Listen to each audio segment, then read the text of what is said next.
இந்து முன்னணியுடைய மாநில பேச்சாளர் சிங்கை பிரபாரன்ஜி அவர்களை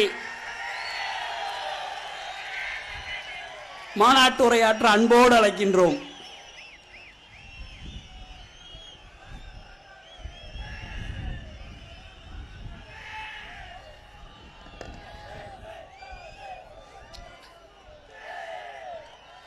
கோசலையது கருப்பையின் அகத்திருந்து ஸ்ரீராமன் ஜகத்திற்கு வந்த ஜென்மஸ்தானத்திலே ஆலய திருப்பணிக்காக சென்று இன்னுயிர் நீத்த மாவீர தியாகிகளுக்கு முதலில் என்னுடைய வீர வணக்கங்களை காணிக்கையாக்குகிறேன்.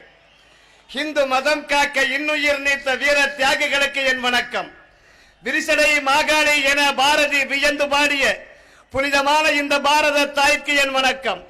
என் உயிரினும் மேலான இந்து சமுதாயத்தின் சொந்தக்காரர்களுக்கு என் வணக்கம். சிறப்பு மிகு இந்த மாநாட்டு நிகழ்ச்சியிலே மேடையிலே அமர்ந்திருக்கக்கூடிய அத்துறை பெரிய நல்ல உள்ளங்களுக்கும் இந்து சமுதாயத்துடைய இதய துடிப்பாக விளங்கக்கூடிய காவிப்படை மறவர்களுக்கும் பாரத தாயுடைய மறு அவதாரங்களாக வீட்டிருக்கக்கூடிய சகோதரிகளுக்கும் தாய்மார்களுக்கும் என்ற அன்பு கலந்த வணக்கத்தினை காணிக்கையாக்கி நாடு நாசமா போயிடுச்சு சொல்லித்தான் தெரிய அவசியம் இல்லை. இந்த உலகத்திலே 5 சமகால நாகரிகங்கள் தோன்றியது.